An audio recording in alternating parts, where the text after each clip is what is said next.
অবৈধভাবে জাতীয় সড়কে পণ্য পরিবহনের অভিযোগে একটি বালি বোঝাই ট্রাক্টরকে আটক করে পুলিশের হাতে তুলে দিলেন আদিবাসী নেতা রাজেশ লাকড়া। পুলিশ এসে ওই ট্রাক্টরটিকে আটক করে থানায় নিয়ে যায়। রবিবার রাজেশ লাকড়া মেটলি থানার ট্রাফিক পুলিশের বিরুদ্ধে সাধারণ মানুষকে অযথা হেনস্থ করার অভিযোগ তোলেন। ওই দিন চালসার ট্রাফিক ওসিকে ঘিরে বিক্ষোভ দেখায় স্থানীয় বাসিন্দারা। সোমবার রাজেশ লাকড়া অনুগামীদের নিয়ে টহল দেন চালসা এলাকায়। সেই সময় তিনি চালসা এলাকায় অবৈধভাবে বালি বোঝাই একটি ট্রাক্টর দেখতে পান।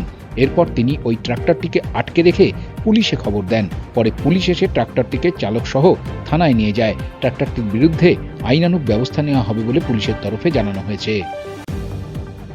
আপনি নিজে দেখে নেন, গাড়ির ট্র্যাক্টরের যেটা আছে কোনো জায়গায় নাম্বার প্লেট কোথাও নাই।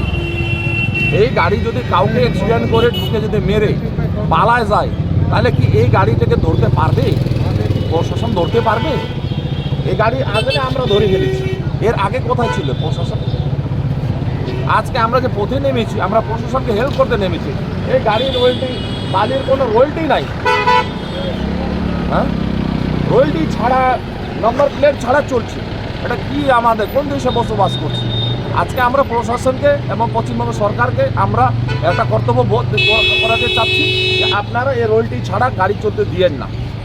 তাতে আপনার বিএলআরও ডিপার্টমেন্ট আছে, এই আপনার ট্রাফিক আছে, বা আপনার আছে পুলিশ আছে, সবাই মিলে কিন্তু এইগুলো ঠিক করতে হবে যাতে জনগণ সুরক্ষিত থাকুক। চালসা থেকে রহিদুল ইসলামের রিপোর্ট, উত্তরবঙ্গ সংবাদ।